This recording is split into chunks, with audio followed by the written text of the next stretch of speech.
mbokk yi asalaamaaleykum ñu ngi leen di nuyu di rafetloo ci seen ànd ak ñun télévision Futur Média di leen ñaanal jàmm di sàkku ñaan ci ñëpp alxames ju ne ci waxtu wi ci kàttanu borom bi ñuy ànd ak yéen seen émission li ci penc mi tey ñu ngi daal di taamoo waxtaane solidarité nationale de façon générale wàllu dimbalante ak jàppalante yi ci askan wi ak doxalin wi ci réew mi li ci war état bi waaye yenn ci pàcc ci mel ni waa gendarmerie nationale moom moo sax lay waxtaan wi partenariat bu dox diggante GFM ak gendarmerie bu Sénégal waral tey ji ñu invité fi ku mel ni commandant Ibrahima Ndiaye chef division communication gendarmerie sëñ Ndiaye maa ngi lay ziar bu baax rafetlu teewaay gi. maa ngi lay ziar El Hadj Assane. jërëjëf ma jégalu docteur Anta Sarr Diacko seen jigéen moom laa waroon tàmbalee sax délégué général solidarité nationale docteur Anta Sarr Diacko ñu ngi lay ziar. maa ngi lay delloo ziar El Hadj Assane. merci ñu ànd également ak directeur action médico-sociale monsieur Abdoulaye Fofana Dia sëñ Dia ñu ngi lay nuyu baax. maa lay delloo nuyu bi di la gërëm El Hadj Assane. waaye rafetlu également teewaayu directeur couverture maladie universelle docteur Bokar Mamadou Daaf sëñ Daaf ñu ngi lay ziar. maa ngi lay ziar bu baax El Hadj. jërëjëf ñu ngi waxtaanee wàllu solidarité mbokk yi xam ngeen ni solidarité moom dafa am solo ci réew ci penc ci rawatina waaye it bu weesoo jàppalante ci diggante askan yi système bi ci boppam nees mën a def ba nga xamante ni daanaka penc mi ñi am dinañ gestu ñi ñàkk waaye ñu taxawal système boo xamante ni daanaka réew lay doon bu duñu fa dee ak xiifal lu mel ni paju daanu fexe daal ku ne am aslëf lu lay taxawu ci wàllu nekkin di dundin woowee ñu ngi fi invité action sociale invité solidarité nationale naka noonu CMU yooyu ay pexe la yu nguur gi tëral waaye ànd ceeg gendarmerie ñoom seen biir ñu am fond de solidarité li ko waral mooy dañ leen bëgg a wane en exemple du ñàkkit ñeneen nag fii ñu mel ni waa fondation Como ak Youssou Ndour ak i àndam naka noonu it ñi nga xamante ni mooy chaîne de solidarité bi ñu ci taxawal mënees na tuddit servir le Sénégal ak madame Marième Faye Sall waaye ñu mel ni fondation Sonatel fondation fond de solidarité gendarmerie mon commandant la ñuy tàmbale soo ma ko mayee sax ñu seetaan aslëf ci solo gi ndax waxtaan nañ ci ak ñenn ci ñoo xamante ni ñi ay aji à la traite wala gendarme yu nekkoon en fonction ndok dab leen ñoom ak fond de solidarité bi ni mu nekkee ndimbal ci ñoom ñu seetaan ko ñëwaat ci plateau bi. bu fekkente ne da ngay jël garab boo xamante ne da ngay dépenser lu ëpp 2 millions par weer bon fond bi jàpp ci am na yoo xamante ne am na 6 mois yoo xamante ne moom moo ko jël entièrement li si des dafa doon participer de moitié di des famille moo ko doon jël mu soulager ñu ne bu baax wax dëgg yàlla. accident bi c'était en 2015. 15 mai 2015. bu ma gënee hôpital gendarmerie à travers le fonds de la solidarité ñu évacué ma en France pour ma mën a def sama protège waaw mooy protège bi ngeen di gis nii quoi. France def na fa 45 jours laa fa def waaw mais fonds de solidarité moo jëloon lépp lii billet d'avion moo jël aussi hébergement séjour 45 jours yi. xam naa li ma financé fale en France hébergement bi ñu jël noonu ak billet d'avion bi yéen yëpp xam ngeen ne vraiment cher na yéen yëpp xam ngeen France nu mu méttee nga nekk ci hôtel presque 5 étoiles 45 jours ak sa billet d'avion xam ngeen ne xaalis la donc njëriñu fond bi moom bu man gis naa ko baax a baax a baax a baax. dañu ma jàppale ci wutal ma kër gu ma nekk parce que xam nga terrain ba kese bi ma paree mënu ma dugg ci biir terrain ba mais ñoom ñoo wut kër dugal ma ci biir kër ga dama mën a am loo xam ne sama kër mën naa fa dugg xam nga suñu ma bàyyi woon noonu rek ma dem ma bëgg di fay luyaas bëgg a wut kër gi pour kër gi ma am fu ma dugg xam nga du sotti mais dañu ma gunge ñoo ànd ak man ba wut kër gu baax ñu dugal ma ci biir kër gi ne ma nag góorgóorlu nga fexe foo nekk te mën a fexe nag foo xamante ne bii nekk naa fa su soog a quitté kër jàmm moom nag dafa génn àdduna dafa gaañu depuis 2013 mais maa ngi koy ñaanal moom mi ñu bàyyee ak suñu kilifa yi yàlla yokkul ko yërmande. dama jékki-jékki rek bon sama bëti commencé di sotti ndox bi ma dalee bon sama xel si li mu dem si fonds de solidarité autant dama ko doon dégg rek quoi dama doon dégg mais par la suite si laa commencé def sama recherche ñu ne gendarmerie dafa am fonds de solidarité boo xamante ne day aider ces malades léegi nag bon par la voie hiérarchie si la def demande adressé ko fonds de solidarité depuis lors ñoo jël en charge samay médicaments et tout même les rendez-vous ñoo ko jël. dama amoon infection de l'os bu chronique quoi waaw vraiment bu yeggoon phase terminale mais vraiment daal man sant naa yàlla daal sant fond bi quoi. melu moon nii daal dañ ma daan sarax ci mbedd mi bu baax ki am yàlla jox la lañ ma doon wax man ndax yërëm ma quoi daaw ma yalwaan nag kenn mais dañ ma doon yërëm di ma sarax parce que li ma daloon moo metti woon quoi ba man sax yaakaaratuma woon wérati ci àddina képp ku ma am képp kuy suma mbokk ku waroon ñëw suma dëj seet si nga ma yaakaar ni du ma jógati man ci àddina xam nga li ma la kon donc su ma yàlla joxee wér aussi jaarale ko foofu du ma soxor quoi man pour gërëme leen loolu quoi sant leen ko xam nga li ma la wax parce que ku gërëmul jàmbi aussi bon boo gërëmee yàlla du ko safan mais fond bi am na njëriñ ça je le dis en haute intelligible voix quoi te yàlla rek tax na. voilà mu nekkoon mbokk yi liggéey bu ñu leen defal ci fonds de solidarité bu gendarmerie Sénégal am na solo lool macha allah ñu gërëm Mame Biram mi taataan yooyu kàddu moo commandant ci fonds bi ci boppam ak tëralin week lan moo indi idée bu am solo boobu. waaw jërëjëf El Hadj Assane damay commencer nag di nuyu ñëpp ñi nga xamante ni ñu ngi toog ci plateau bi. di waxee ci baatu général Meïssa Niang mi nga xamante ni moom ci moom moo yabal fii. di wax ni fonds de solidarité nag dañ ko nekk loo nga xamante ni dañ ko créé depuis 2010 mu nekk fonds boo nga xamante ni assistance sociale rek moo ko tax a jóg. muy jàppale personnel bi ak njabootam ci lépp loo nga xamante ni war na ko ci fu ñu ko war a dimbalee ci lu jëm ci social walla assistance médicale. la particularité nag fonds bi mooy yamalewul rek gendarme bi nga xamante ni dafa nekk en activité ay mbiram dafa jël gendarme bi jël soxnaam jël ay doomam jël ay waajuram jël aussi retraités yi nga xamante ni ñu ngi bokk ci association nationale des retraités des gendarmes retraités du Sénégal donc ñoom ñëpp képp ku ci am tolof-tolof mu jëm ci lu laaj assistance médicale wala assistance sociale fonds bi pare na pour dimbali la. am na gaa yeneen structure yu fi nekkoon. lu ci mel ni mutuelle de la gendarmerie. lu ci mel ni groupement d'achat. lu ci mel ni coopérative d'habitat wala la division de l'action sociale. benn bu ci nekk am nga wàll woo nga xamante ni moom ngay dimbalee personnel bi. te yooyu yëpp ñu ngi am ba te yooyu yëpp ñu ngi am ba léegi. mais leur particularité mooy benn bu ci nekk ce règlement intérieur daf lay régir. nga yamale say action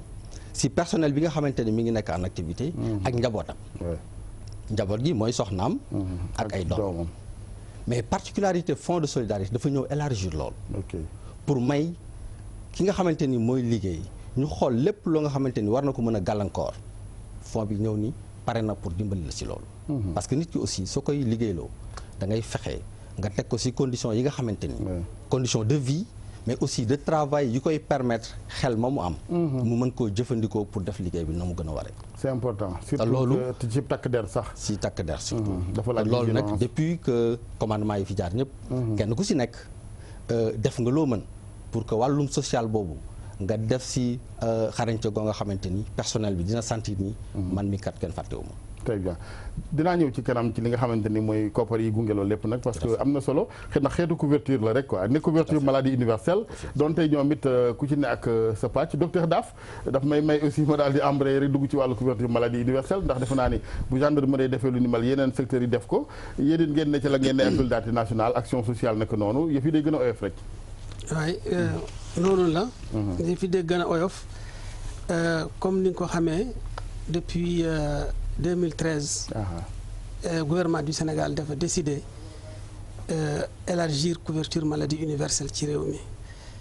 amoon na gaa ci li ñuy wax maye paj mooy li ñuy wax assistance médicale ñu indi nag assurance médicale bi nga xam ni moo yombal paj depuis boobu mbir mi am na solo boo xam ni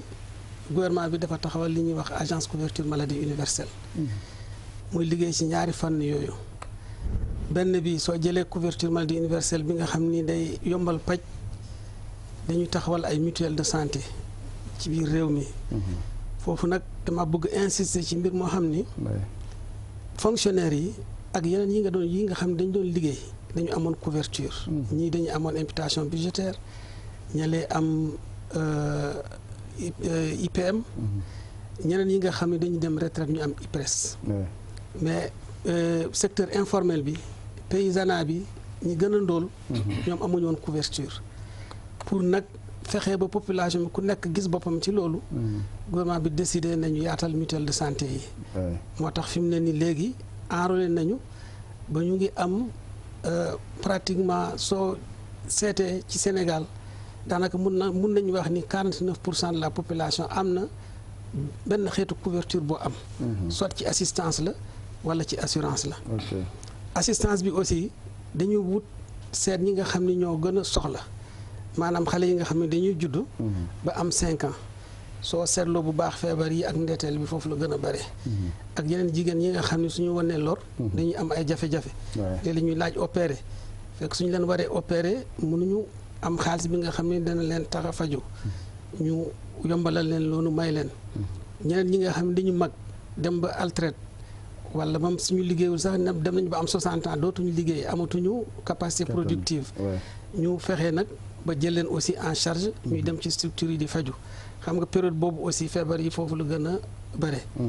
donc ci biir loolu aussi ñu seetlu ni xale yi ñi nga xam ni ñu ngi dem école di jàng ñooñu ñooy avenir population bi ñooy avenir Sénégal. suñu wérul duñ mën a jàng. suñu jàngul duñ mën a nekk productif ñu aar leen ci li nga xam ni mooy CMU élèves wante nag. def seen élèves école moderne bàyyi ñeneen ñi nga xam ne ñu ngi ci daara yi aussi beneen problème la.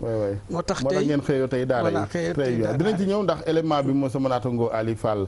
niil daf la ci baral loxo am na intervention bu def ci biir mais ñu teewlu seede yi nga xamante ni ñaar def nañ ko ci couverture maladie universelle. jàppale mutuelle yi soo jëlee at bi ñu passé maanaam muy 2017 presque jox nañu subvention mutuelle yi li toll na ci 621 millions 819 mille francs ci biir loolu aussi soo jëlee régime de gratuité yi ma wax sànq daanaka pour xale yi nga xam ni egguñu 5 ans 7 millions ci ñoom ñëw nañu faju ji ci ñetti at yi passé loolu nag aussi lu am solo la te remboursé nañu li nga xam ni ëpp na 3 milliards ci biir ci loolu jigéen ñi nga xam ne ñu ngi wasin dañu war leen césariser remboursé nañu lu toll nii 1 milliard ak lu topp ñi nga xam ne aussi dañu am 60 ans ak li topp ñooñu aussi fayal nañ leen lu toll ni 2 milliards ak lu topp donc loolu lu am solo la am na ñeneen ñi nga xam ne aussi dañu war a am dialyse maanaam seen roño moo am problème suñu leen dialysé wul loolu du baax ci ñoom moo tax président décidé def leen di jël en charge lu ëpp juróom benn téeméer ak ñaar fukk ak juróom ci nit ñu ngi. docteur Bokar Daaf dina ñëw ci explication yi ci kanam tuuti wax ma ndax fay nay borom dafa mel ni fay na bor ya parce que li mu wax yëpp mën na ko xam naa ni bor yee oyof docteur Anta Sa Diacko sëñ Dia ci wàllu action sociale xam naa ni sa élément rëcc nañu waaye mën nga sur le plateau d'abord l'action sociale maa ngi koy wax sànq nag Sénégal volonté baa ngi fi mais aussi ñu wax ko ñàkk gaa ngi fi donte nguur gaa ngi def jéego yu am solo surtout sur le plan social avec certains programmes mais ku ne xam nga ni li fi ne ci action sociale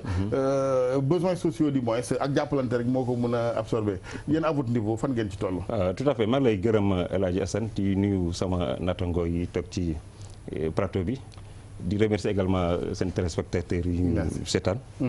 li ma bëggoon wax rek ci émission bi mooy suñu demee ba tey TFM di organiser émission bu xam ne da ko basé ci solidarité. c'est vrai que donc action sociale danañ ci gis wàllam. parce que la solidarité aussi mu ngi tiré essence am vraiment ci action sociale. et lépp li ñuy def yëpp muy CMU muy délégation on le fait en partenariat te yooyu yëpp dafa delloo ci affaire action sociale. c'est important. c'est vrai solidarité lu am importance la. mais il faut nga retenir que action sociale ak solidarité également def nañu ay évolution bu njëkk ba daan nañu wax lu bëri ay solidarité ay secours aux indigents secours aux sinistrés et cetera mais dynamique bi ñu enclenché avec le président Macky Sall depuis 2012 mooy dañoo def un saut qualitatif. léegi on parle de plus en plus de protection sociale ak autonomisation. parce que nee nañu aussi nit ki su bëggee mu mën a développer boppam il faut nga texe ay pexe yoo xam ne moom ëllëg dina mënal boppam sur le plan économique sur le plan financier sur le plan des ressources loolu aussi c'est un aspect. mais su loolu weesu également ci affaire aspect protection sociale aussi dafa nekk loo xam ne dañu bëgg nekk système boo xam ne c'est un système durable décentralisé déconcentré au niveau de l'ensemble des régions des départements et des bénéficiaires. ñu nag soo gisee au niveau de l'action sociale suñu bénéficiaires yi su ñuy encadrer la plupart du temps mooy les personnes handicapées en situation de handicap. mooy les personnes âgées les veuves. on nekk na aussi ñi nga xam ne de plus les enfants qui sont au niveau de Daara également enfants déshérités également ñooñu aussi dañu leen toppatoo. nekk Daara yi di leen appuyer. ñi nga xam ne xeeti appui la nga baal moom. voilà moo complété boobu y a aussi jàppale boo xam ne ci prise en charge médicale la assistance médicale. faju mi parce que sama naataango docteur Daf wax na ko CMU am na lu mu def mais ñun suñu bopp am nañ beneen filet social boo xam ne prise en charge médicale soins coûteux parce que am na yoo xam ne nekku ci paquet CMU. ci ñu doon nekk nga xam ne kii bëgg a def ay yenn opération yu lourd war a def pose ay appareils pour les personnes handicapées. ay appareils pour le cœur ay pétage nga xam ne pour affaire hanche la suñ koy liggéey ordre Malte. aussi suñu liggéey la. liggéey également avec ñi nga xam ne mooy personnes âgées yi parce que personnes âgées de plus en plus également dañu nekk ay soutien au niveau des familles. De plus en plus également le tissu social ñooñu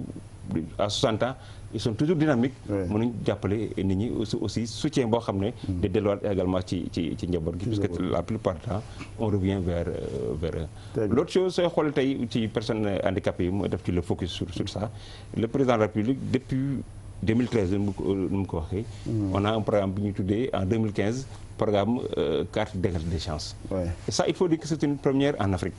je pense que l'autre jour j'ai vu au niveau du Burkina ils se sont inspirés du programme du Sénégal pour xool carte d'égalité des chances di ñu permettre mooy handicapés yi mën a am appareillage handicapés yi mën a faju handicapés yi mën a am autonomisation sur le plan économique puisque dañu leen di financer ay projets. Ensuite en termes également de formation professionnelle je pense que c'est extrêmement important aussi ñu wax ko. À l'heure où je parle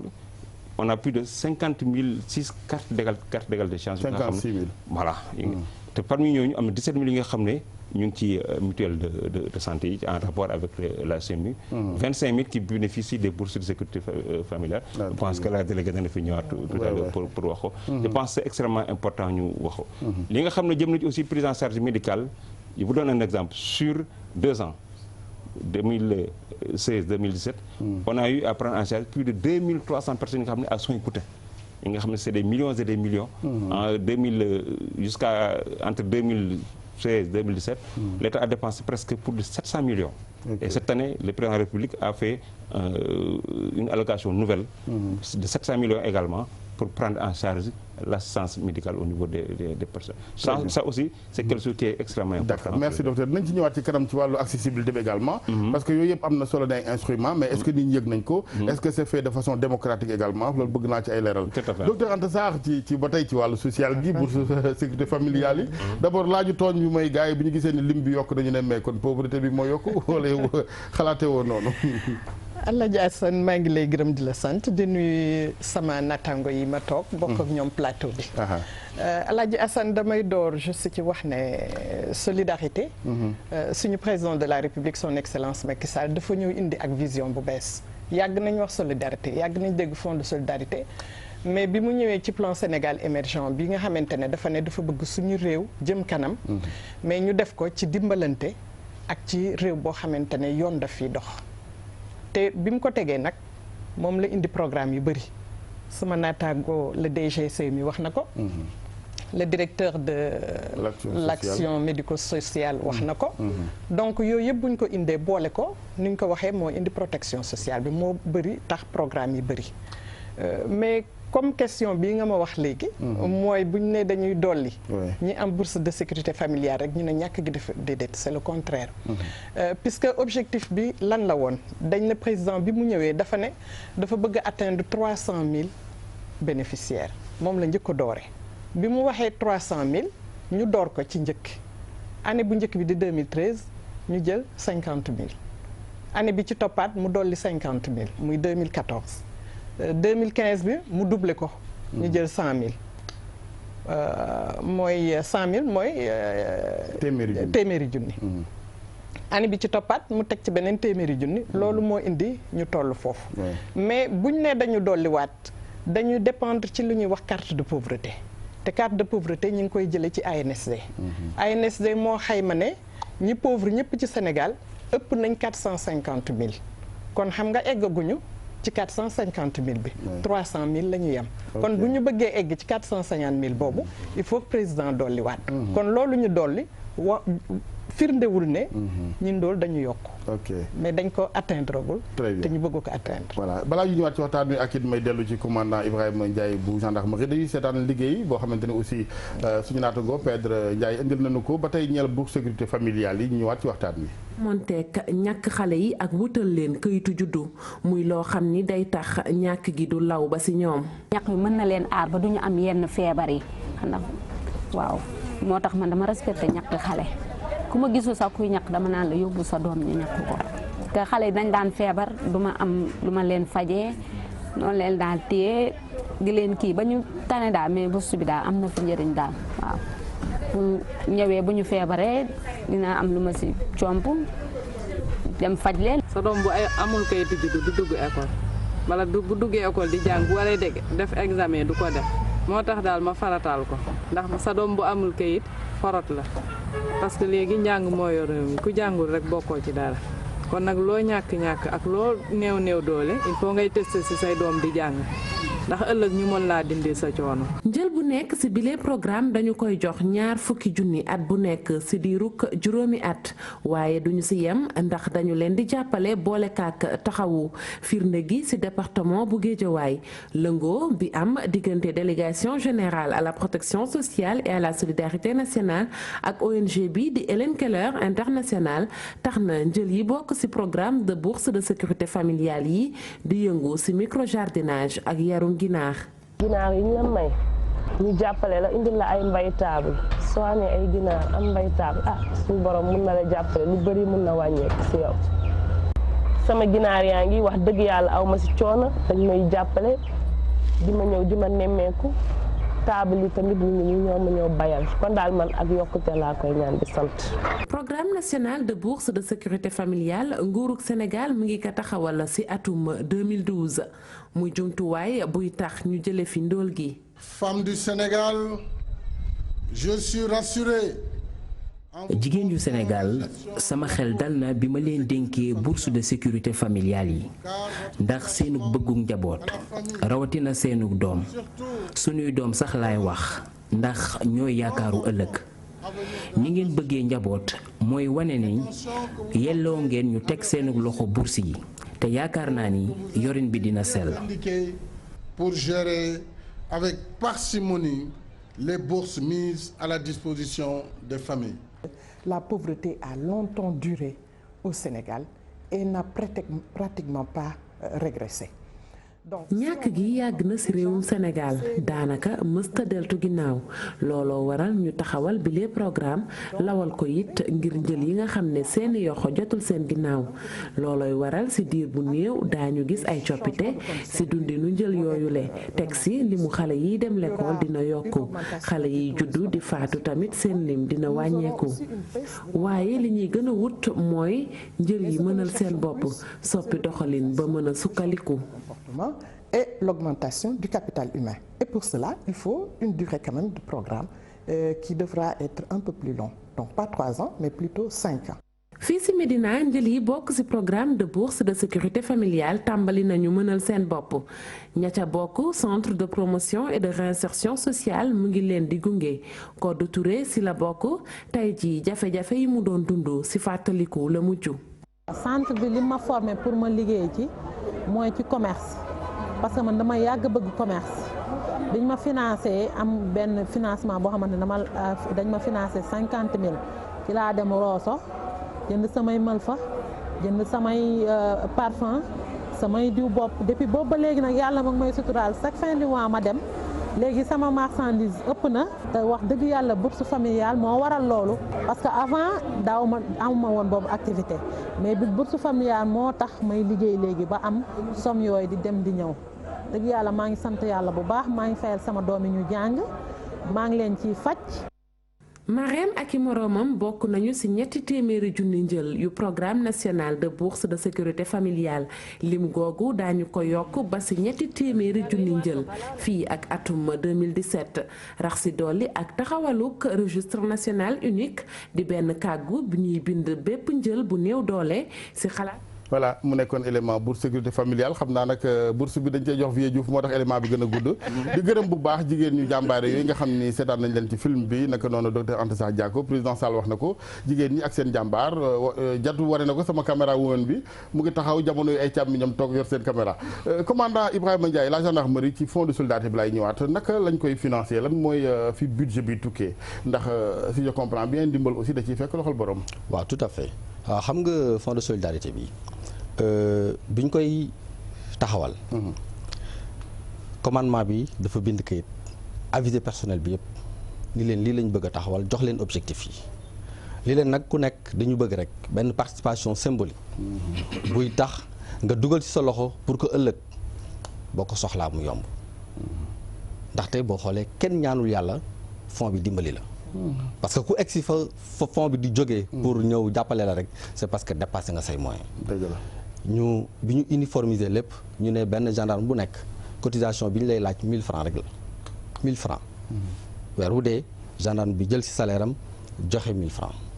loolu la ñuy boole. am aussi ñi nga xamante ni ay bonne volonté lañu. bu ñu demee ay mission ba ñibbisi am na participation yoo nga xamante ni dañ koy génne dugal ko si fond bi pour yokk dooleem. ak aussi lu mel ni li nga xamante ni moom la ñuy waajal muy fonds de gala de la solidarité. donc ñu koy préparer pour le 14 juillet bi. ak Youssou Ndour ñu war si ànd ak Youssou Ndour ak Super Étoile nga xamante ni fonds yëpp foofu la jëm. donc c'est l'occasion aussi ñuy gërëm waa groupe Futurs Médias si àndandoo bi nga xamante ni nii moom lay def ak gendarmerie nationale. di si gërëmaale aussi suñu yeneen partenaires yi nga xamante ni comme Xelcom Bâche nga xamante ni mi ngi def liggéey bu xarañ aussi si centre polyvalent bi nga xamante ni fa la ñu war a defee mbir mi. ànd si ak aussi ku ñuy wax mayu voyage. di ñu jàppale si mbirum organisation bi. donc soirée bu mel nii dafay ñëw pour renforcer doole fonds de solidarité. yokk ko doole ba nga xamante ni li mu mën tey.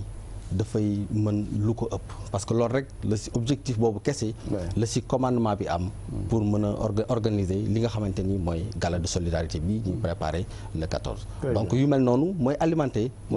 fonds yi ak des partenaires ñoo xamante ni def lu baax dimbali ñi nga xamante ni ñoo ko soxla moo leen tax a jóg donc ñoo ñooy ñëw di si participer donc mu am aussi gis-gis bu leer si ni ñuy allouer fonds yi parce que dafa am conseil d'administration am bureau boo nga xamante ni su fekkente ni soxla bi egsi na élément bi nii lii mooy sama problème dañuy def ay rapport ñëw proposer ko bureau bi étudier ko xool ndax li mu ni moom mooy problème am méngoon na ak li nga xamante ni moom la soxla ñu xool ay moyens aussi capacité am fan la yam xool ban apport moom la fond bi mën a ñëw jàppale ko am na ñoo xamante ni c'est juste provisoire dañuy ñëw rek benn appui lañ lay jox mu régler sa problème am na ñoo nga xamante ni appui bi ñuy am dafay soxla nekk dans la durée day nekk dans le temps bu boobaa aussi dañuy jël li nga xamante ni mooy division action sociale mu ànd ak yow parce que fonds bi action sociale lay jox li nga xamante ni moom la lay jàppale ñoo lay accompagner ba keroog sa jafe-jafe di safaraw waaw fond bi noonu am na solo ci wàllu koppar yi aussi dafay laaj surveillance xam nga waaw dafay am surveillance dugul coow waaw xaalis boo xoolee bañ koy commencé di ko sos loolu moo taxoon commandement bi bind kayit jox ñëpp ni ku nekk na joxe sa xalaat ku nekk na joxe sa xalaat début bi dañ ne woon waxuñu kenn ni lii ngay faj li ngay joxe soo mënee bénévolat nga ñëw man sama volontariat lii laa si mun 1000 francs laa mën a joxe wala 500 laa mën a joxe donc bi ñu demee ba si biir si la ñu ni donc nañ ko uniformiser mu nekk 1000 francs bari na ndaw na bari na si ko nga xamante ni am ñoo xamante ni dañoo jege seen poche mais nag boo xoolee 1000 francs boobu ngay joxe ak li nga xamante ni moom lay faj yaakaar naa ni amul xaaja am na solo amul xaaja di surveiller gendarme yi sant Seck ak Diaw rek ci wàllu gestion des fonds docteur Daaf même laaj bi la ci wàllu mutualisation également ndax commandant mu ngi koy wax ci wàllu ndimbali ci fekk loxo borom wàllu mutuelle yi aussi gis nga ko juróom-ñaar téeméer suma jumul par at wax dëgg yàlla saa su nañu yàq ci ngénte yeeg ndayeele yeeg nday dikke yi loo xamante ni ëpp na ko foofu moi je pense que nit nag yàlla ba mu ñu mayee xel la wàccoog ñun loolu da nga koy jar lu mat a sóoraale la bokk ci mutuelle yi waaw lu mat a sóoraale la parce que soo xaymaa sax ci dëgg-dëgg cotisation bi dafa war a nekk daanaka 10 000 francs ñaari junni en réalité mais dañ toujours pour dimbale population bi gouvernement bi dafa indi wàllam ci loolu ñu ne dañ koy def 7000 maanaam soo fayee soo ñëwee yow mi adhérent bi wala bénéficiaire bi nga fay 3500 nguur gi gàddu la 3500 loolu mooy benn ñaareel bi mooy fexe aussi ba nit ñi aussi bañ a abuser parce que su fekkente ne nañ la affaire bi day yombal paj da nga gis ñenn ñi nga xam ni saf mu dem saful ñu dem faju ji loolu nag ñun indi fa li ñuy wax ticket modérateur bi nga xam ni mooy représenter environ 20% ci paj mi donc loolu yaa koy fayal sa bopp loolu nag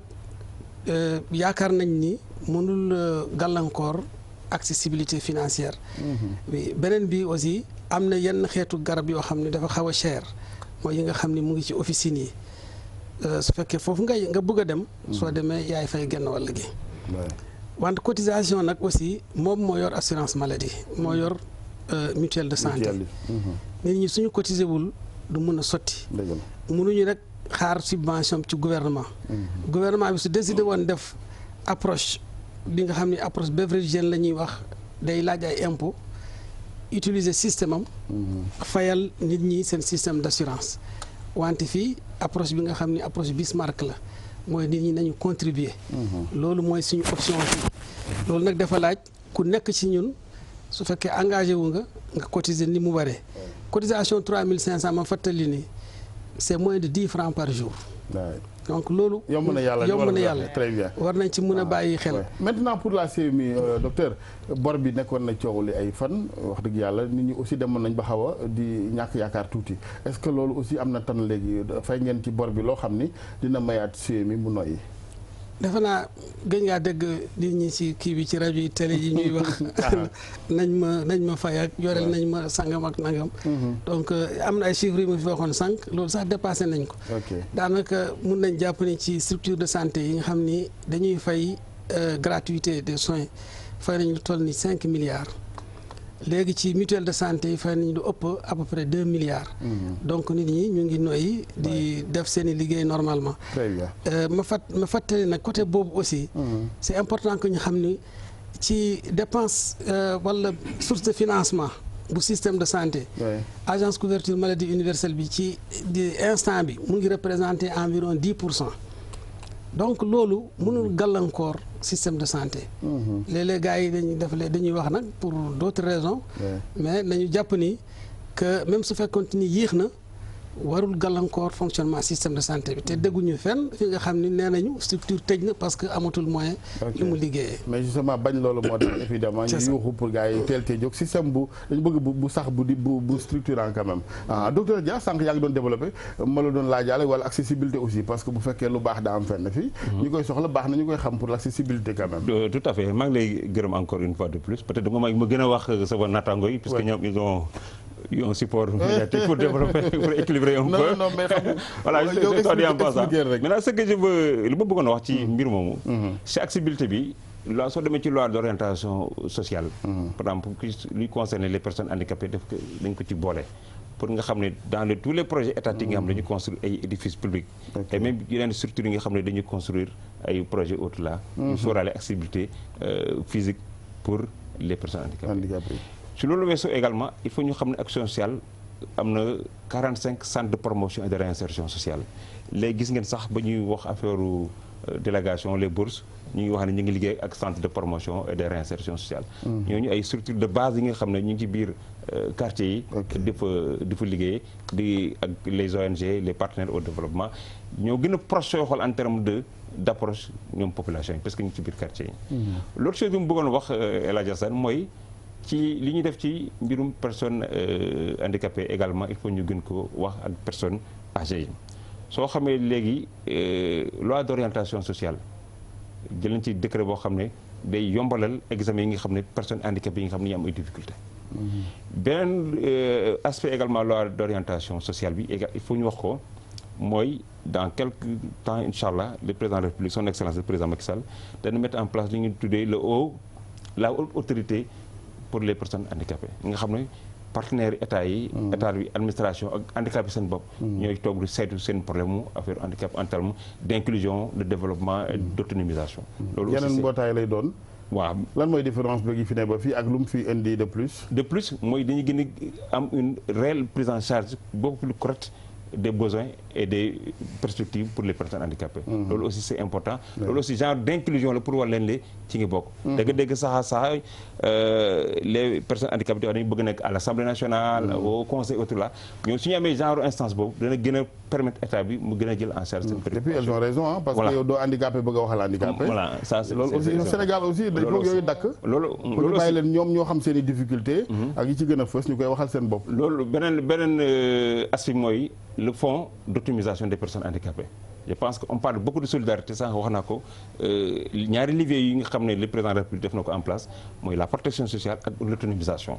C'est extrêmement important dafa évoluer en termes de solidarité et d'action sociale tey on parle de plus en plus d'autonomisation. fexe ñu mënal seen bopp loolu c'est extrêmement téléspectateur wolof mën ko xam. L'autre chose également mooy pour les personnes âgées. ça aussi ñooñu aussi dañu nekk joo xam ne ay levier bu important bi nekk ci société bi. mën a jëriñ tout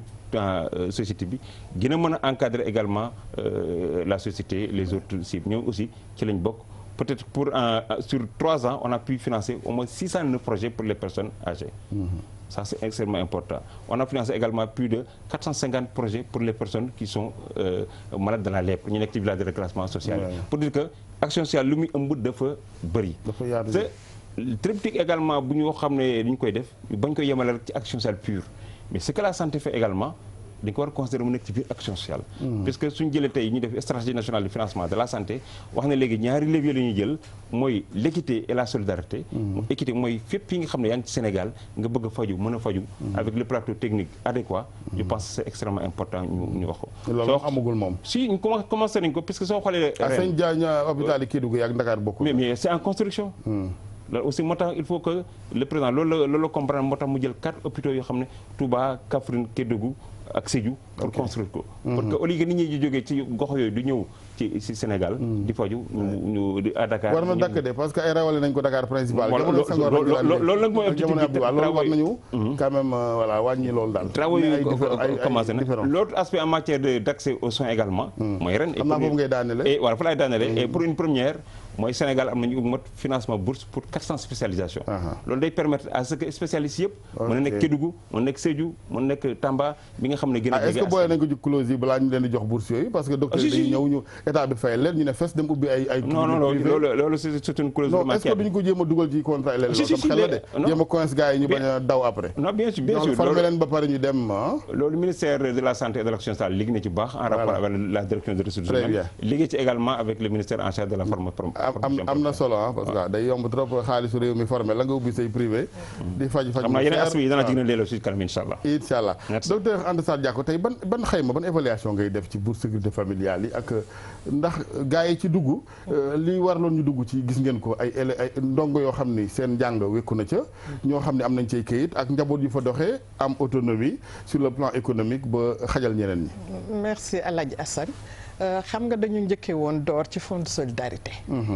ma bëgg waxaat ne solidarité boobu dafa nekk ci biiru bourse de sécurité familiale. ndax xam nga buñ ne néew gi doole yi puisque bourse bi néew gi doole yi la mais en dehors de néew gi doole yi délégation aussi am na fonds de solidarité nationale.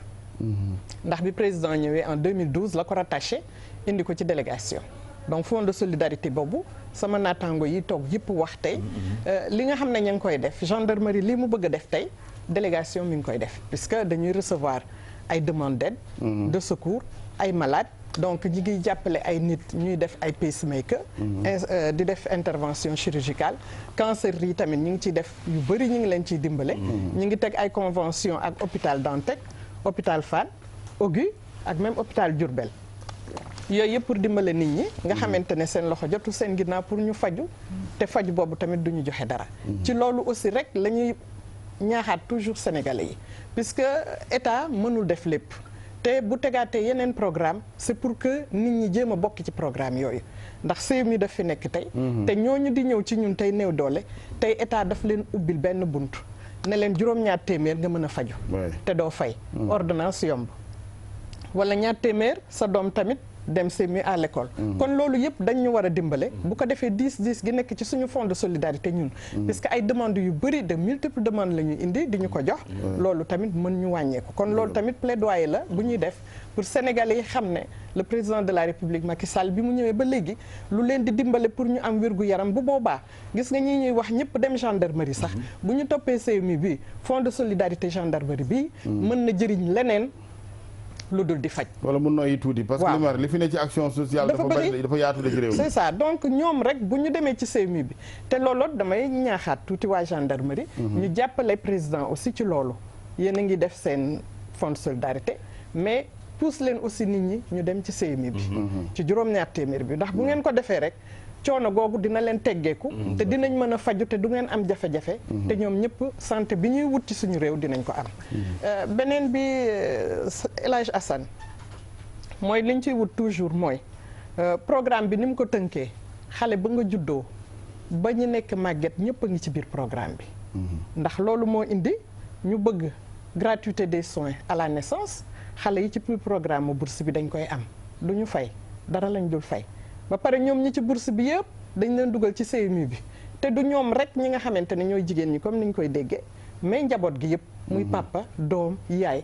borom kër gi bu dee ñaari soxna la am soxna yëpp ak doom yëpp tamit président de la république daf leen jël gratuitement ñuy faju ji di am seeni garab léegi bu fekkee personnes âgées yi ñuy wax tamit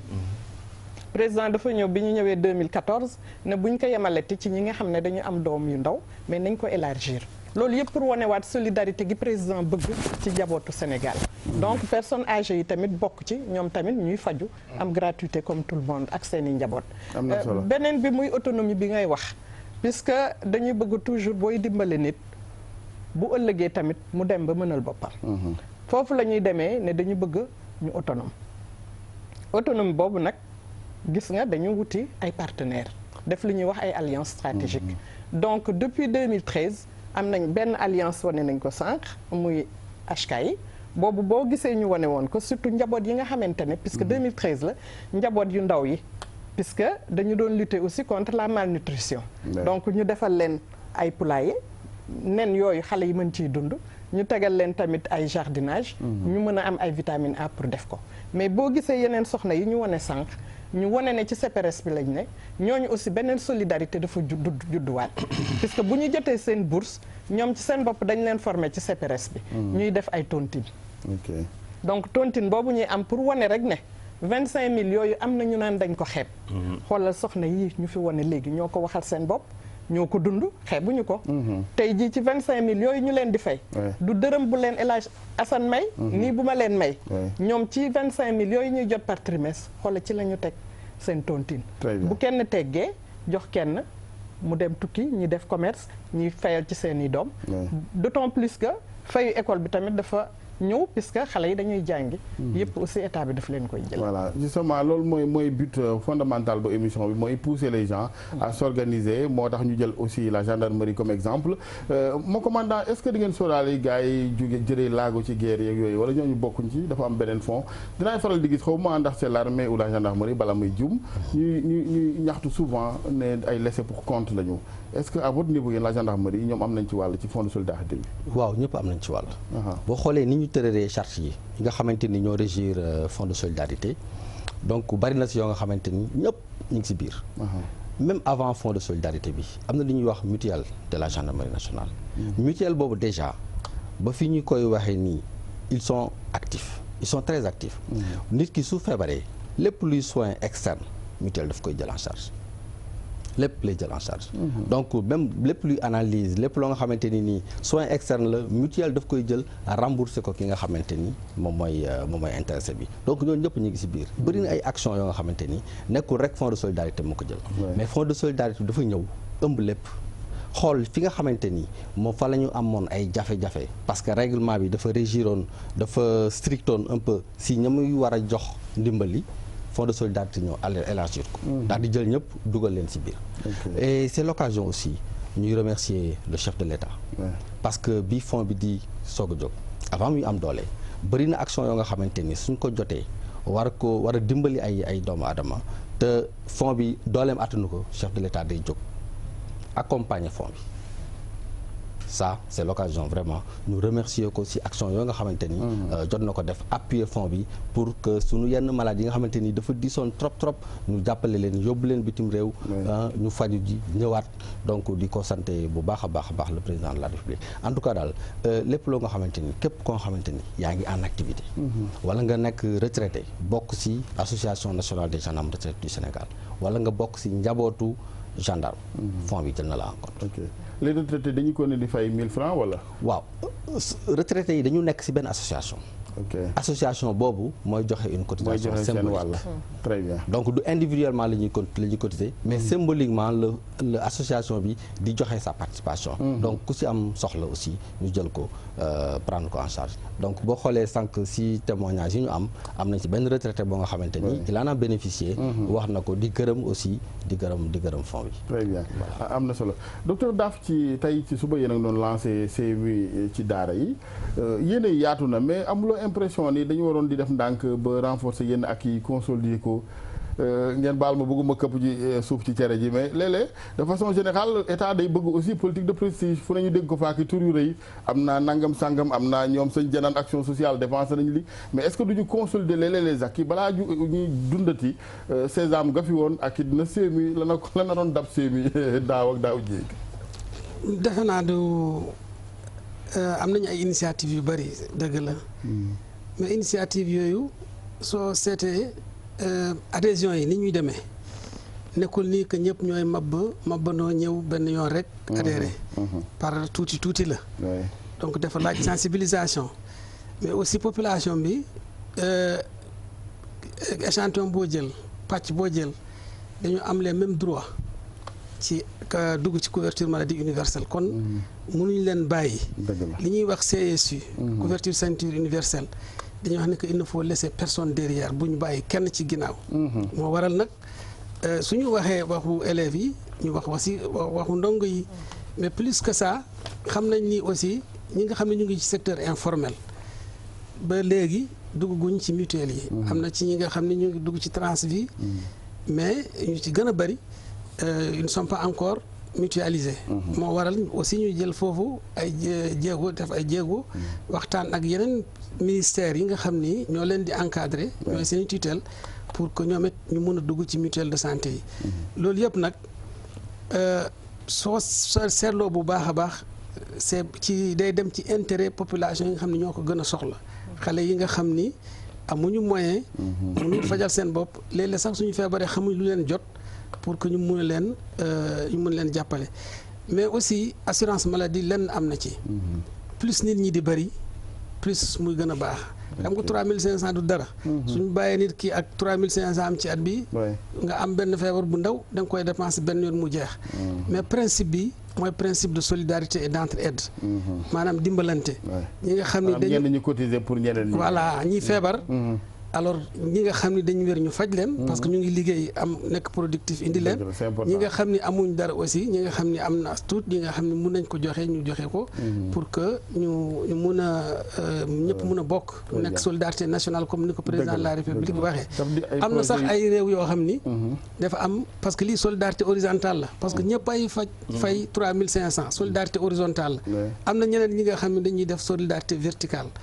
ki nga xam ni 1 million ngay gagné da ngay fay à la hauteur de 1 million. ki nga xam ni 100 000 francs ngay gagné nga fay à la hauteur de 100 000 francs. donc loolu aussi beneen forme d'équité la bi nga xam ni am na solo. am na solo léegi li dese mooy pousse nit ñi ñu approprié wu projet yu ni mel. parce que de façon culturelle nit ñi dañ koo jikkoowul Sénégal. waaw nit ñi moom dafa nañ daal lépp parce que aussi c'est l'état même notre façon de faire la politique on se présente comme des messies lu gars yi wax rek nga ne dinaa ko saafara mais nit ñi aussi mënoo ni xale yi wax toog muy dox il faut nga jóg dox. waaw ñun bon ñu ngi commencé waxtaan ak ñi mais parce que su ñuy wax politique d'une façon générale dañ koy encadrer wax dans le général nit ñi nag ku nekk joxe xalaatam gis-gisam. mais suñ demee bu dugg dañ leen di expliquer principe yi. naka lay fonctionner paquet bi yan avantage ban intérêt lan lañ war a moytandiku. loolu yëpp lu am solo la. ñu ngi ciy bàyyi xel xam nañ ni effectivement aussi. que gouvernement bi mënul continuer di subventionner ba nga xam ni du jeex bu xaaj. donc il faut ñu xam ne la santé dafa am benn. dafa am lu muy jar. dafa am coût. voilà effectivement. ci biir loolu ñu ngi sax wut yeneen pexe pour gën a dëgëral. maanaam defar fonds de garantie bi nga xam ne nit ñi dañu cotiser. ñu ngi sax wut système d'information bi nga xam ne dina tax que nit ñi nga xam ne ñu ngi à l'extérieur. mun a contribuer dans un fonds de garantie un fonds de solidarité pour dimbali ñu ñëw ji doole parce que aussi assurance bi même su fekkee mutuelle yaa ngi fii am na feneen fi nga xam ni mun nañu dajaloo par exemple soo ñëwee ci benn département ñu ngi yore 10 mutuelles de santé par exemple ñii nii am jafe-jafe beneen mutuelle bi nga xam ni elle est liquide mun na jàppale ñeneen donc mun nañ ko def aussi à l'échelle nationale donc loolu yëpp ci ay xalaat yi nga xam ni ñu ngi si yaakaar nañ ni fii ba ci ay diir bu gàtt ñi dañ dégg lu mel noonu ci réew mi. Très bien Sëñ Dia. voilà man li mu bëggoon yokk rek mooy di ñaax di encourager vraiment suñu agents yi nga xam ne ñu ngi ci dans les centres de promotion de réinsertion sociale. waaw xam naa liggéey bu ñu def ñu ngi may signaler ni mooy tontu yu mujj yi. voilà maintenant li mu bëggoon wax rek mooy ñun avantage boo xam ne def nañ ko ci au niveau de ces bénéficiaires là dañu leen organiser. tey da nga gis ñu dégg association des associations de personnes handicapées. léegi dem de fédération. nga dem ci personnes âgées également récemment on a tenu un atelier pour eux puisque dañu bëgg créer un cadre unique. nga dem ci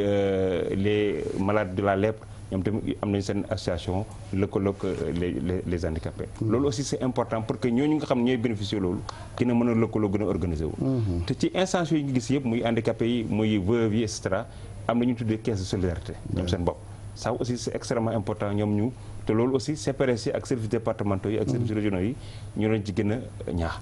l'autre chose boo xam ne war nañ ci insister également pour ñu mën a pérenniser ce système de solidarité basé sur l'équité mooy le ciblage. il faut que de plus en plus. et ça aussi on a mis en place def nañ ci au niveau ci région yi lu ñu tuddee des comités des cadres de concertation ensuite les comités de sélection yi nga xam ne préfet yi ñoo koy présider dans la plus grande transparence nga xam ne bénéficiaires muy handicapés yi muy veuves yi muy personnes âgées ñu xam ñu koy yellool sélectionné ñoom ñu koy defandoo bala di ko envoyé loolu aussi c'est extrêmement important en matière de solidarité pour que nit ñi gën a mën a ci lu ko mooy ñi ko soxlawul mooy li xew léegi rek da ngay gis jéeg yoo xam dara jotu leen ñu taxawal ci mbedd mi léegi bu ko defee ni ñi warta yelwaan bu ñu yelwaanee ñi ko yellool handicapé yi duñu gis ku leen jox loolu aussi c'est bon à savoir ñu arrange ñu organiser donte nag ku sañoon doo talal loxo mais am nañu koy def métier quand même et ça c'est dans toutes les régions ci région yëpp lañu ko def ak ci département yi préfet yi vraiment jàpp nañu ci baax nga xam ne day am transparence mu am aussi lu ñu tuddee genre revolving même les financements pour les personnes handicapées pour les veuves les personnes âgées et cetera dañ koy delluwaat également ci biir ñooñu kees gi mën a financer également d'autres c'est ça aussi c'est extrêmement important de le dire ciblage bi nu ngeen koy defee noonu la ko ñun dénk bourse sécurité familiale defee ak ay comité je pense loolu am na solo madame Diacko xëy na kàddu yu mujj yeeg perspective yi par rapport ak bourse sécurité familiale yi waaye au-delà par rapport à la solidarité nationale au Sénégal. waaw Alaaji Assane fonds de solidarité nationale ni ma koy waxee di ngeen gis sax puisque néew gi doole yi dañ fee bëri kon bu ñu fi bokkee il faut que dañ leen di sóoraale moo indi fonds de solidarité nationale président bàyyi ko fi toujours bien que am na vision protection sociale bi moo indi da ngeen di gis bu tamxarit amee ñu wut ay nag puisque pour tamxarit bi puisque li ñuy bëgg rek mooy xeex ñàkk yem doole gi am ci doomu aadama yi président moom la bëgg ba léegi ba lu fi am rek ñoom it ñu bokk ci moo indi bu tamxarit ñëwee ngeen gis ñu jënd ay nag dem yóbbu ci jumaa yi ñu jox ci néew gi doole yi. bu tabaski ñëwee tamit fond de solidarité bi aussi wut ay xar ñu jox leen. bu sinistre yi amee incendie yi ngeen gis ñu daw. lu mu néew aussi ñu jox leen jàppale leen. bu inondation yi amee tamit ngeen gis fond de solidarité bi toujours mooy jóg dem xool aussi nu mu leen di jàppalee ñu ñëw. konte fond de solidarité bi mi ngi fi mais li ñuy waxaat toujours nit ñi mooy am na lu bëri bu fa wàññeekoo ndax xaalis bu ci bëri ci soins de santé yi la jëm. mooy li ma waxoon sànq rek ñu jàppale ñu ñoom dem inscrire ci CMU bi. beneen perspective bi ñu fiy amaat solidarité baat mooy li may wax ceeb bi gis nga ceeb bi bëri na lool. ba koo ne délégation boo nee solidarité seetlu leen na ñëpp ceeb ba rek la ñuy xool. alors que du ceeb bi rek moo fa nekk. ceeb bi tamit dañ koy dimbalee nit ñi ndax fu ñu dem. mu am inondation wala mu am sinistre dinañ yóbbu ci ceeb bi. mais cérémonie religieuse yi tamit puisque ci suñu culture la bokk. tamit bokk fa ñu di ko def. mais en dehors de ça doguma la mais est-ce que foofu am na les bonnes volontés par exemple réew mi ñu fi ne am ay milliards est-ce que duñ leen inciter ñoom it ñu jàppale solidarité nationale. El Hadj Assane bëgg naa ci sa question boobu parce que fonds de solidarité nationale moom rek moo fi war a nekk kuréel goo xam ne ci Sénégal bu war a recevoir bépp don bu dugg Sénégal. mais boo xoolee. ñun duñu gis dara. looloo tax ñu sonn. képp koo xamante ne sax yaa ngi def téléthon wala yaa ngi def dara da ngay ñëw wut si ñun. alors que ñun it dañu war a xaar nit ñi indil ñu. ñun ñu yóbbu jox néew gi doole gi. te lan moo ko waraat firnde mooy RNU bii ñu wax sànq. registre national unique. mooy bi nga may wax ne dañ ne ndóol gi dafa yokk ma ne la déedéet. daf fi nekk bu yàgg puisque 450 000 ménages yu ñàkk ñi ngi fi. ñooñu ñëpp ñi ngi ci biir registre national unique bi. de telle sorte que bu ñu nit ñi indilee dons yi indi jàppale yi ñun dañuy ñëw directement ci registre national unique boobu jël leen dem dimbale leen kon fii tamit ñuy lancer appel. képp koo xam ne am nga Arabie Saoudite nag mi ngi ñuy indil tàndarma. ñu ngi ñuy indil carcasse de mouton mais sénégalais yi comme ni nga ko waxee fii. te ñu yor ay milliards.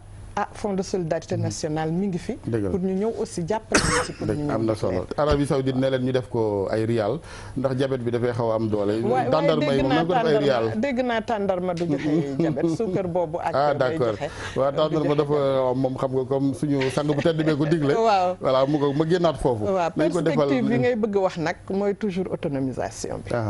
puisque tey gis nañu tey bu ñu toogee ci atum ren dinañ egg 120 milliards yoo xamante ne depuis président de la République Macky Sall ñëw fi dugal na ko ci bourse de sécurité familiale kon xam nga 120 milliards xaalis la. donc ci loolu nag la ñuy jëmaat pour autonomiser jigéen ñi. ménage yooyu donc alliance yi ma doon lim sànq bëri na xam nga am na sax bu ñu dem def ak maire yi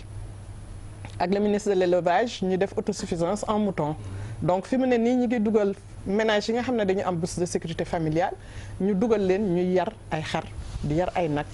ñeneen ñi aussi ñu dugal leen ci agriculture familiale bi. fa d'ailleurs ñu di ñu accompagner ñooñu tamit ñu ngi bay. mën a am lu ñuy dundee. donc yooyu yëpp ñu ngi ci pour que ñu accompagner leen. am na solo projet yokku koom-koom tamit ñëw na. banque mondiale mi ngi ñuy accompagner. ñu ngi ci phase pilote bi 15000 ménages ñu ngi ci ñu ngi leen di jàppale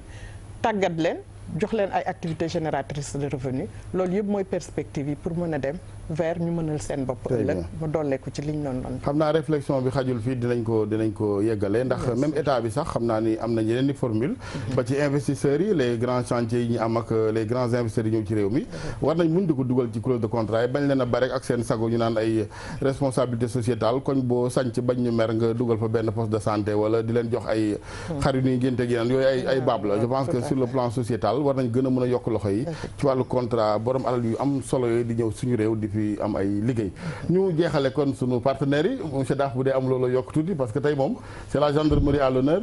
waaye nag bu ñu leen nax de soirée bi ak bëgg Youssou Ndour gendarme lu mu sol civil yor na liif ca wet ga waaw man jërëjëf damay profiter rek di remercier le ministre Youssou Ndour parce que def na li nga xam ne am solo la mutuelle des acteurs culturels daf leen jégleel lu mot ni 75 millions président de la république moom it indi ci ndimbalam 100 millions ñooñu nag ñu am solo la ñuy am baat lañu ci biti réew parce que ñoom ñooy suñuy ambassadeur donc aar leen am na solo dañuy wax assurance maladie bi mais ñoom am nañu yeneen type d' assurance yeneen type de protection yi nga xam ne dañ ko soxla maanaam la retraite ak yu demee noonu. donc war nañ leen mën a jàppale. ci perspective yi nag xam nga ba léegi ñu ngi liggéey ak secteur public santé léegi ñu ngi def benn étude pilote bi nga xam ne dana tax ñu indi secteur privé bi parce que ñoom à peu près mot nañu 2000 structures yi nga xam ne ñu ngi ci réew mi. te di ñu joxe ay soins de qualité. defe naa suñu leen boolee ci mbir mi dana tax. mutualistes yi gis ci seen bopp. beneen bi mooy gis nga dañuy faj xale yi nga xam ni 0,5 ans naan gratuitement mais toujours dañuy poser question xale yi nga xam ne dañu doog a judd les nouveau-nés ñooñu seen feebar toujours ci hôpital lañ leen di yóbbu. ñu xalaat ni suñu defee système de capitation maanaam dugal leen ci mutuelle de santé yi ñu war a dugg ci paquet bi suñu soxlaa dem structure de santé hospitalière dina tax ndeeteelu xale yi mu wàññeeku parce que mooy représenté 40% des décès des enfants de 0 à 5 ans.